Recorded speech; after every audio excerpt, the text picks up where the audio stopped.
everybody, it's Marie here again. Nice to see you all. Some of you new, some of you are people I already know, and it's just me today, no Caroline. As you know, it's Consilia Legal, specialise in employment law. I've specialised in it for 13 years. I also teach at the University of Law, and I've done for 10 years.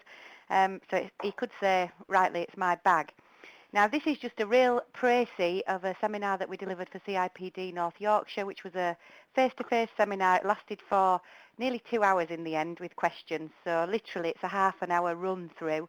Happy to answer any questions if I can as I go, and if I can't answer them, or if it's going to be lengthy and we'll run over, then as usual, drop me an email at the end, and we'll give you the contact details, or I'll try and answer as many questions at the end as I can. Okay, so the other thing you might want to know is that the CIPD North Yorkshire do deliver face-to-face seminars all around North Yorkshire, so York, Thirsk, Skipton. I'm based in Skipton, but there will be a mini conference coming up in October. So if you're in the area and you want to pop along, then please do. Okay, so first of today's session, we're just going to have a quick run through of all these particular topics. I'm not going to do any of them in massive detail, but I will mention them just for completeness, if that's okay. So we're looking at compensation limits, early conciliation, fitness for work. I was going to cover whistleblowing, I might do slightly, antenatal appointments, national minimum wage, holiday pay, flexible working, and some cases that you might find of interest. I picked some funny ones, so hopefully it'll give you a giggle at the end. If nothing else, it can be a bit boring, can't it? Okay, so going on to the next slide then. New compensation limits. So we've got from the 6th of April 2015, we have new compensation limits in the tribunal every year. Now, at the moment, the unfair dismissal compensation limit is anything up to £78,335 or a year's pay, whichever is lower. Now, I'll just repeat that to you again because I have lots of clients on the phone when they think they may be exposed to a claim, asking, you know, what's my exposure on this? And just to recap, because it's a question I had last time, remember, if you do get a claim in the tribunal, the first thing to do really, particularly if you get the ACAS early conciliation call first, is to tot up what the claim might be worth and whether it's likely that the person will pursue it. So just to recap, and it's not on the slides, but for your benefit, a claimant can actually claim an unfair dismissal basic award, which is capped at a week's gross pay, which is £475. Now, it's the same calculation as a statutory redundancy payment. So if you're under 41, it's a year's gross pay for every year that you've worked there, and it's completed years. And a week's gross pay is capped now at £475, as you can see on the slide. If you're over 41, it's 1.5 weeks, and if you're under, and in some circumstances, it is 0.5 weeks, but I won't break that down any further. There are calculators online, and that's one of the elements of a claim. One of the next elements of a claim is the compensatory award, and basically what that means is loss of earnings going forward. So from the date that the person was dismissed or resigned, what's their actual loss? And this is calculated on a net basis, so it's what they've lost in their hand. What's your take-home loss? And as you can see, it's capped at £78,335 now, but as I said, it's also another add-on that the last government has introduced, which is or a year's pay, whichever is lower. So if you think about the type of staff that you employ across the board, you've probably got some really high earners, but in a lot of the companies that you're working in or have worked in or will work in, it's likely that a year's pay is anywhere between 30 to 40 grand, and sometimes that's gross. It could also include loss of bonuses, etc., but it gives you a good example of how it's not really the claim culture that it's been painted to be, specifically on value. The other element, of course, not to forget, is contract claim, so the pay in lieu of notice or a notice payment that they can claim, and this claim is capped in the tribunal at £25,000. So I just wanted to run over that because we had some questions last time about, you know, well, what is the maximum exposure? And I think that is that's the way forward. So tot it up first. If you do need help ever totting up a claim, just give us a call, or there are some useful online tools, and that's helpful. Okay, so moving on then, we've got the national minimum wage increases. I've just popped them on that slide for you for information. Apprentices are looking like a good deal, aren't they? And remember, there's been an increase to 20,000 for each underpaid employee. You'll have seen recently the name and shames in the paper and on various websites, and this is something that I think will now continue going forward. There is a further proposed increase to 670 for adults, but we'll have a look at that in due course. Okay, moving on from that, we've also had rises from the 5th of April to statutory maternity pay, statutory paternity pay, and statutory adoption pay. So this has gone up from £138.18 to £139.58. So no great shakes there, but worth knowing for now. Okay. Now, one of the big things that we've had introduced this year is ACAS early conciliation, well, this year and last. Now, it's something that occurs pre-claim. I don't know if anybody of you have had any early conciliation calls yet, but when we speak to ACAS, what we understand from them is that there has been a very high usage of the early conciliation scheme. This is partly because before anybody presents a claim in the tribunal now, they have to contact early conciliation and they have to get a number from them to insert into a claim form to say that they have done so. Another change that's been introduced in that regard is if they're naming one or more respondents in a claim. So say, for example, you've got somebody bringing a sexual harassment case or a disability discrimination case, and they're claiming against the company, but actually there's a key individual involved who has been committing the harassment, and that might be a senior manager. Remember, you can name those senior managers individually. Now, in order to do that and get the claim through in the tribunal, you need 2 early conciliation numbers if you're a claimant. So if you're a respondent, don't be surprised if you're getting a call about both, or if you're confused about varying numbers on the forms. Basically, what this does is it buys the claimant extra time. And I mentioned this in the update because particularly a lot of my corporate clients, what we used to do is if somebody left, and you'll all be familiar with this, I can probably hear you laughing before I say it, we used to say, right, they've gone on the 21st, we've got 3 months, less 1 day, and then we can crack open the bubbly, do high fives around the office, and we can be safe in the knowledge that they've not brought a claim. Okay, now, this is slightly different now because in certain circumstances, well, in all circumstances, contacting early conciliation stops the clock on these claims. So it buys claimants extra time to lodge a claim. If it's done later towards the end of the 3-month process, it buys an extra month. So don't start doing your high fives and congratulating yourself on no claim too soon, because you might be getting the call towards the end of the conciliation period. I've had quite a few where the claimant has left it until the very last day that they could to buy an extra month's time. Now, it stops the clock, it buys the claimant extra time, and it's supposed to resolve claims early doors. My experience of it so far has been that none of my claims have been resolved early doors, but saying that, there's been then fewer claims that have actually materialised into a lodged claim in the tribunal. So it seems to me that one of the reasons it's popular is because it's free. It's worth the claimant ringing up to see if you'll offer anything. But then what seems to be happening is they're waiting before they have to pay £250 or whatever other fee it is that they have to pay to the tribunal to lodge the claim. So they're doing this because it's free and then taking a view. So because early conciliation has gone up, that's not reflected in the number of employment tribunal claims, which at last count significantly had dropped by up to 80, in excess of 80% downturn in claims. I was in the Employment Appeals Tribunal the other week, and there was literally only my case in there for the whole day, which is just, if that gives you an idea of where things are going at the moment in employment, then, and/or gives you any comfort, then that's good. You're probably all sitting back now. Just start logging off. All right, this is great. Yeah, no claims. Right, I'm logging off. That's enough. Okay. So whether it's effective or not, I don't know. You might have some comments to make. You might have some queries, but you can, of course, appoint an advisor to act on your behalf if you get an early conciliation inquiry, which some companies do, but I'm sure you're all quite competent. Okay, so the next issue then, the next big issue has been holiday pay. So we did do a separate webinar on this, and we also did a separate webinar on shared parental leave. I'll just run over the holiday pay issue now. Caroline is rerunning a shared parental leave webinar, so I won't be doing much on that.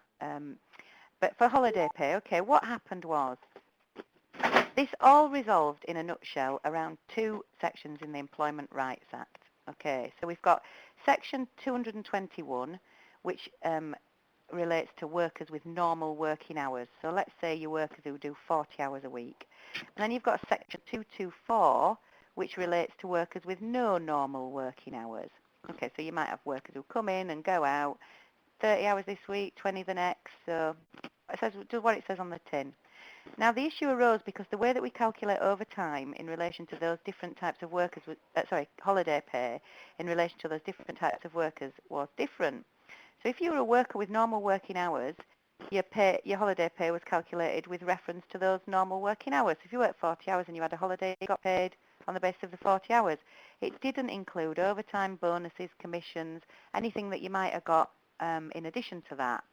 If you were a worker with no normal working hours, then a week's pay for holiday pay purposes was calculated as an average of your last 12 weeks' pay, which of course might have included bonuses, commissions, overtime. You can tell me more, but all of those things. So the focus here was on what's a week's pay and are we doing it the right way? So the cases I've mentioned to you there were the main cases that have come out of it so far. First of all, you've got British Airways and Williams. I mean, this was about the aviation directive ultimately, but the Court of Justice said in that case, look, to the pilots, you're right, pilots actually, when you're on holiday, you shouldn't just be paid a flat rate when you go on holiday. It should be your basic pay plus other allowances. For example, flying time, see what else, everything really. So anything, and they came back and said anything that is remuneration that is intrinsically linked to the performance of contractual duties. So length of service payments, professional qualification enhancements, etc. And so that seemed fine. And what came out of that was that they said, look, you really shouldn't be detracted from taking your holidays. You shouldn't be paid less. It's the Working Time Directive, which is the European legislation, is a method to encourage people to look after their health. It's a health and safety driven piece of legislation, and that's what it needs to stay. Okay, so then in Locke, they applied that principle, but to the Working Time Directive, because that was the aviation directive, but same sort of issues. And they said, okay, well, should commissions be included when we're looking at holiday pay? And in Locke, they said, yes, it should, because if somebody goes away on annual leave and then gets less pay because they've not earned the commissions, that should be, yes, somebody is eating crisps. Are they eating crisps? That's quite funny, John. The case of Bear Scotland. So Locke said, look, you need to include commissions and similar payments. And then Bear Scotland, they looked at other issues. For example, overtime, should that be included in the holiday pay calculation? Travel allowances, etc. And what came out of that was that they said, well, actually, yes, in relation to specifically guaranteed, non-guaranteed overtime, compulsory overtime, yes, that should be included, arguably. Travel allowances, etc. also. And what they said is, look, we want to keep the consistency and the spirit of the directive, and we want to look at this definition of what's normal pay, normal remuneration, and it should include normal remuneration. So if you took the last sort of 12 weeks of somebody's pay, just for example, what did they get paid and would they be losing it if they took leave, in a nutshell. But what we're left with at the moment from this holiday pay debate is that what they then went on to say is that, look, that's correct, and it's got to be fair and it's got to be across the board for people with normal working hours and non-normal working hours. However, that calculation only has to be made in relation to the 4 weeks compulsory leave under the Working Time Directive. So obviously in this country we have more than 4 weeks leave, don't we? We've got 28 days. So we're in the position now where those calculations apply to the 4 weeks, but not any other leave that we've got in this country, so the 8 days, or any other contractual leave that you might give. So if you give more than the 28 days, then that's also not subject to this calculation. There was then a huge debate about, well, can there be a massive back pay claim? And the issue in relation to that was resolved by saying, well, no, because there'd have to be 3 months consistent breaches consistently every 3 months, because there's a 3-month time limit to claim for unlawful deductions.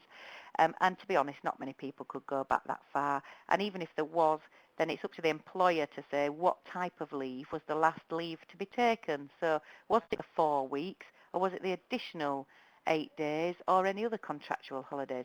I mean, my experience on this is that it's died a death. You might start shouting at me and tell me it's completely different now, but I've had no inquiries from employees, and the companies I act for have communicated well with the staff to say, we're on this, we might be making some changes, bear with us, and it seems to have gone away, really.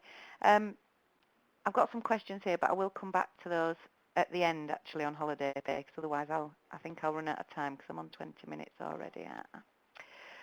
Okay, so going forward on that then, all I would say is just be careful about what you include in the holiday pay. Other things that you might want to look at, things like acting up allowances, standby and emergency call-out payments, incentive bonuses, radius allowances, that kind of thing. The position in relation to voluntary overtime is still unclear, and one-off or company performance bonuses, it seems, would not be included, neither would expenses, but watch this space. It won't be the end of this debacle. I'm absolutely sure, but we'll see. Right, moving on then. So we've also got this year the introduction of shared parental leave. So it applies to babies due or where the expected week of confinement, this EWC, or children placed for adoption on or after the 5th of April 2015. It's a new way to be flexible about sharing care arrangements, which basically means if it's supposed to be reflective of society and how it's changed now, isn't it? So if in many cases now, the female partner is the higher earner, or the person who is would normally have predominant care and responsibilities for the child as a higher earner, you can swap and change the leave entitlements to ensure that there's a bit of consistency there. So it's an opportunity, as I've said on the slide, to be flexible about the arrangements, and the leave is calculated using the mother's entitlement to leave. The key features of this, which Caroline can go into in more detail, and we are doing in Skipton, I think later this month. I haven't got the date in my head, but is that you can stop and start it, so you can return to work during periods of leave, which has always been an issue for some women. And so it also applies to maternity, paternity and adoption. If you are interested in knowing more about that, then there'll be a full half hour on that coming up shortly. Oh, the link's already on the chat. Okay, so I'm moving on to this new Fitness for Work scheme. So I spoke, I think last year, about a review that was happening in relation to sickness absences, and the impact basically on long-term sickness absences that they have on the workplace, not just on the employer but on other staff, increased workloads, and you know the score, don't you? You often get a bulk of people who are then off because it's not fair that one of them's off. And basically, to resolve this, there was a review done by Dame Carol Black into it on behalf of the government. And they said, look, how can we resolve this? It's just not appropriate that people can just be on long-term sick, and for their benefit or for their colleagues, etc. And also, if you read the full report, you can see that long-term sickness can lead to a vast array of other issues for an employee who's not at work, a decline in mental health. And so they've come up with this new scheme. It's been trialled at the moment, and it's a new health and work service. And it's the Health and Work Assessment and Advisory Service. So I'll just repeat that for you. It's the Health and Work Assessment and Advisory Service. It's government funded, and basically it's an assessment by occupational health that are designed to assist both parties.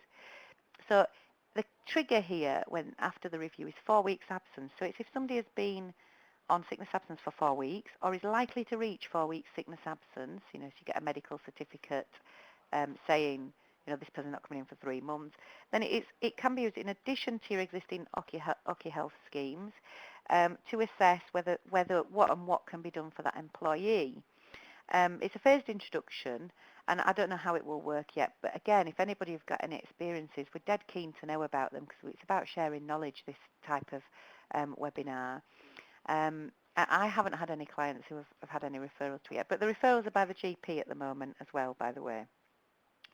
So the GPs need to get involved, which I think for a lot of companies, particularly the ones I work with, will be good because, I mean, certainly a lot of employers' views are that a GP simply writes on the note what they're asked to write. I'm sure that's not true, but that's the basis of how people, well, she said she's sick, or he said he's sick, or well, that's what they've written, and the notes are not very helpful, the fit notes, are they?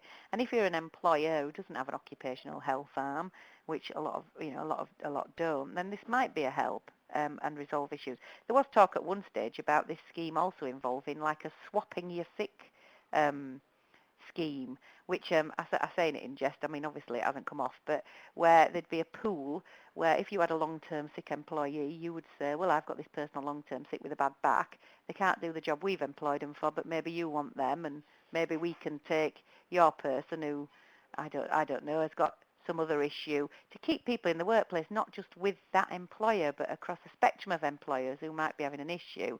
It didn't go down very well when I mentioned it a year or two ago when it was suggested, so I'm thinking that might be one of the reasons it never came in, but obviously I haven't been privy to the consultation on this, so we'll see. Okay, moving on from that, we've also got this flexible working, so that's now been extended to all employees, so it doesn't matter whether they've got caring responsibilities or not. Okay, 26 continuous a week service required, but it's much less prescriptive process. Written request by an employee, one in any 12-month period, and you have to deal with the application reasonably. There's plenty of guidance there on the ACAS website and on loads of other websites. But, I mean, basically, as long as you notify the employee within a reasonable time of the decision, you're all right. And as long as your process is reasonable, can't see a really big problem. I haven't had any claims in relation to this. I think it lacks a bit of teeth, actually, if you say no. So I don't get too wet up about saying no. The most common example I've had with this, as I said in the last webinar, is dog walking. I've had quite a few requests for employees who are pet friendly, who want to go home and walk the dogs but need a longer lunch hour. And I've asked for flexible working so that they can knock on the head the dog walker and go and spend time with the dogs. Other animals as well. Sounds funny, but it's actually been, in a couple of cases I've dealt with, it's actually been life-changing for some of these people, because I think, it's changed their outlook at work. They feel like they've been given something back, but really it wasn't a massive give. They go home, get things done, they're back in the office, they've flexed their hours effectively. And it seems to have gone down quite well. So, I mean, I'm a dog lover anyway, so obviously I'm quite keen to accommodate anybody who's got dogs. I think it makes a world of difference, but you get the drift. I don't know if any of you have had any actual requests for flexible working, or if they were out of the ordinary, but again, we'd be keen to know if you have. Definitely use your chat. Yeah. Well, I've got somebody typing me something in here now. Oh, there you go. Okay. So it wasn't anybody who's got any interesting comments to make about flexible working. Well, there you go. That tells me.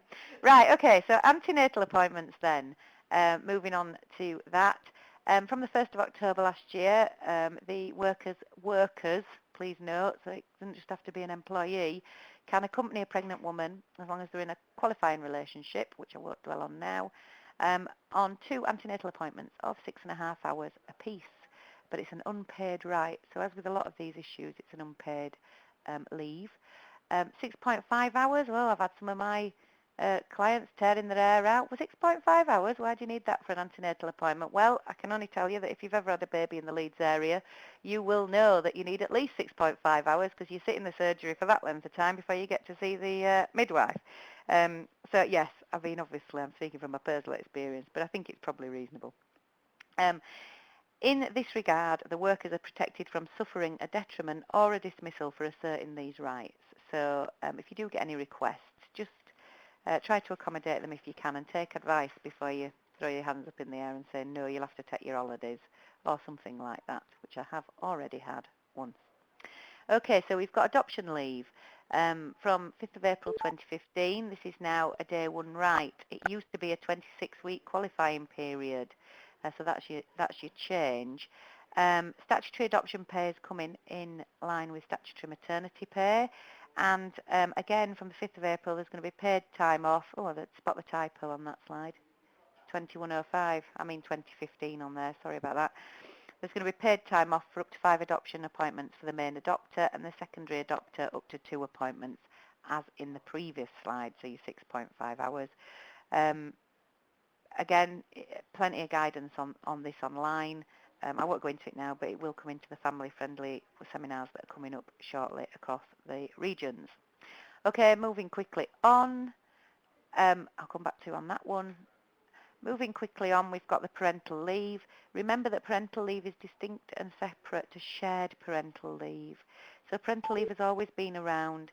It gives time to look after your child. It's normally unpaid, but certain amounts of time. It used to be up to the child being 5, but it's now been extended to them being 18.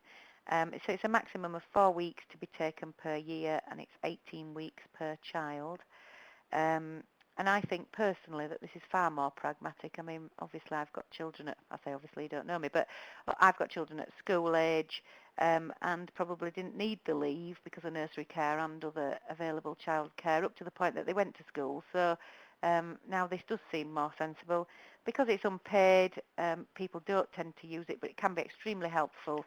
And there's also emergency leave as well, isn't there? But it's worth thinking about, particularly, say, this year when there's 7.5 weeks school holidays. You might get some requests, so I'm just flagging it up there so you can, if you do get any requests, please, do address them properly. Okay, so just to finish off, and I'm sorry I'm not answering all the questions at the moment, but I will come back to you probably after the webinar, actually, because I know people like to log off. There's a few cases that I thought you might want to know about that have been keeping us on our toes. I'm going to do them out of order to make sure you're listening. So the first one, I know you'd be bored by now. If you're anything like me, you've got a 20-minute cut-off point. But anyway, we've got the first one I'm going to deal with is the Carson Kaltoft case. I'm not even sure I pronounced that correctly. So the key point in this is that this chap was a childminder and he was dismissed. In Denmark, he was morbidly obese. And the upshot is that disability might amount to, that morbid obesity may amount to disability under EU law. And so just be careful because everybody again has made a bit of a big deal about this, saying, oh, what's the world coming to? Well, remember that there are certain types of, under the Equality Act, of issues that don't amount to a disability. So when I'm teaching, we have a bit of a lark about, is alcoholism a disability? Is flashing a disability if you want to expose yourself regularly? What if you're an arsonist? Is that a disability? Well, no, they're not disabilities on the face of it because they're not. However, you do have to be careful, like with alcoholism, for example. If you've got an alcoholic employee, the alcoholism itself might not be a disability, but if there's a related issue, for example, depression, which you do get quite a lot with alcoholism, or a mental health issue that might amount in itself to a disability, then you might be exposed. And I suppose it's the same with this obesity issue. To me, anyway, it's a sort of equivalent type of approach that's been taken. We'll see how it progresses. But they're not saying morbid obesity is a disability and therefore you have to, accommodate, make reasonable adjustments, etc., etc. But what they're saying is just be careful, it could be, and you need to address each case on its facts. So think about that if you do have any kind of issues. We have had a long discussion and there's been a separate presentation on this about what could accommodation be, what's reasonable accommodation. I'm quite happy to run another disability discrimination webinar if that's required, but just be careful on that for the moment. The second one to think about is game retail and laws. It's just one that tickled me actually because basically this case involved Twitter. So you'll remember in one of the previous updates I mentioned Smith and Trafford Housing Trust, where the guy in Smith said that on Facebook he made his comments about gay marriage quite well known. And he said, look, I don't want to be dismissed for doing that. This is a personal thing for me. It's Facebook. Yes, I am friends with some of my colleagues, but I shouldn't have been dismissed. And in that case, they said, well, we think you're right. It's obviously a personal expression of your opinion. It doesn't reflect on your employer, etc. This case of game involved Twitter, so it's just we're just getting into these different types of social media now. And basically in this case, so for example, this guy tweeted, I think he was a driver or something, and he said something along the lines in his tweets, which along the lines of this week I have been mainly driving in the arse end of nowhere. Okay, which, fine, okay. There were some other more offensive tweets, which I won't go into now. But, I mean, ultimately, it was just him being bored and tweeting when he's stuck in a traffic jam and all this malarkey.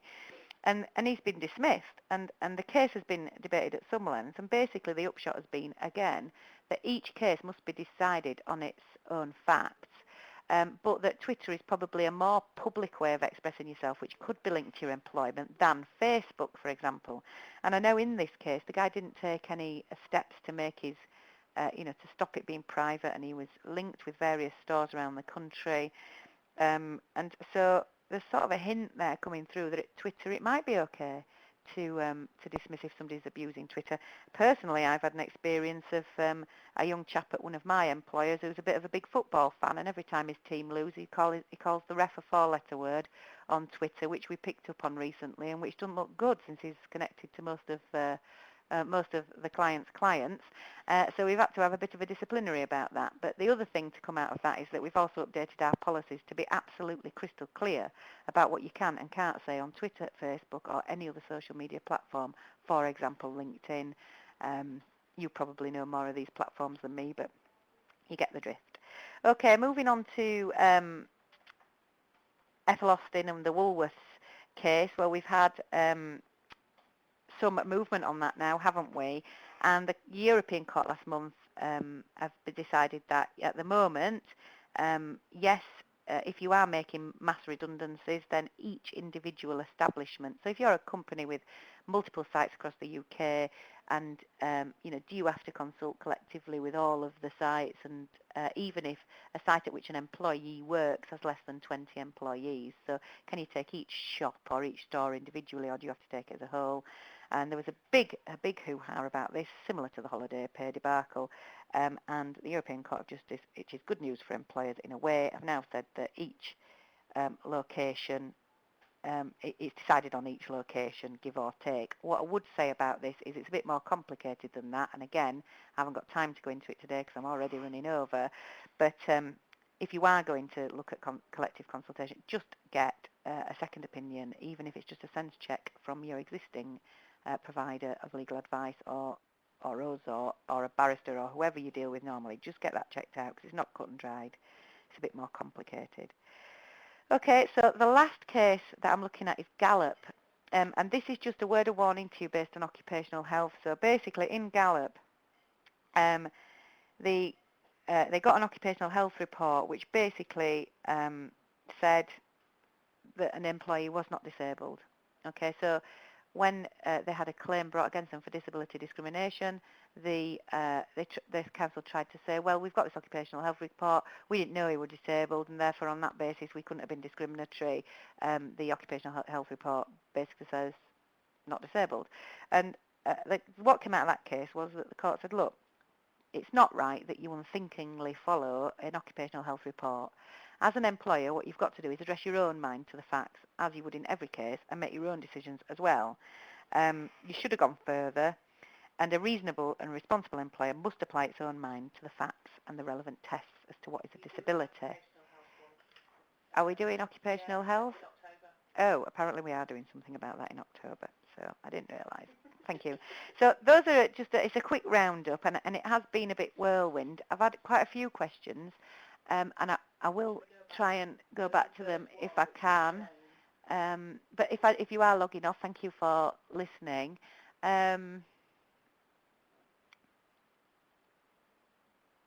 So the first one is James. How do you factor in holiday pay for incentives that are quarterly or half yearly, where people take leave in bigger chunks?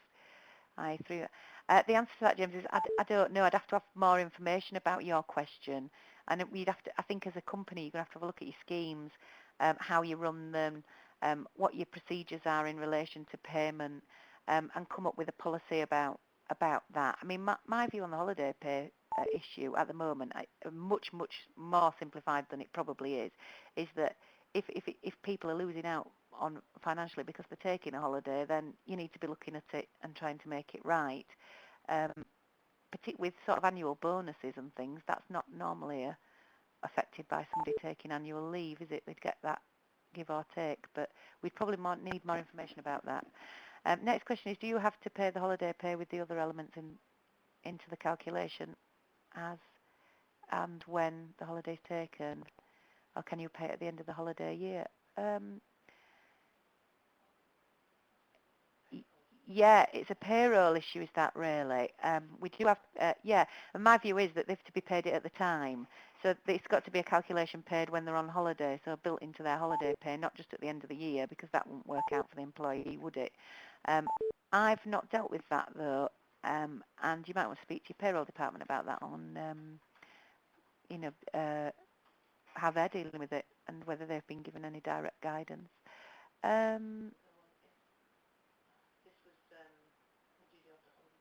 Oh, I can't remember. I tell you what, Gabrielle, email me that one because I've forgotten where that was.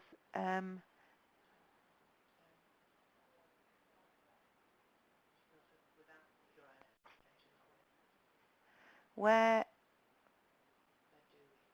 where do we stand with staff who have numerous odd days off of parental care with prior notification? Oh, without prior notification. Well, I think you've got to get your policies in place there, Jane, haven't you? So if people, I think really what you need is your handbook updating, or you need to stick by your policies and say when somebody takes time off and they say, you know, it's emergency or my child is ill, you need to make clear that that's either time off to make emergency arrangements for the childcare and it's unpaid, and then apply it across the board, or you need to be saying what kind of leave are you wanting to take, or do you need leave in the future? I mean, that type of leave seems to me to be more emergency rather than parental leave, because there's two different types for that. Another question is...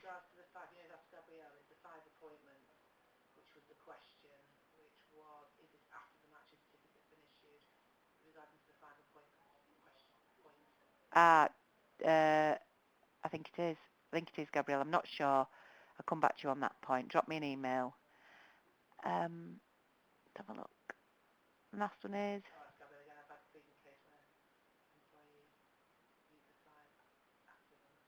Okay, fine. And then, lovely. And that's it. Okay, great.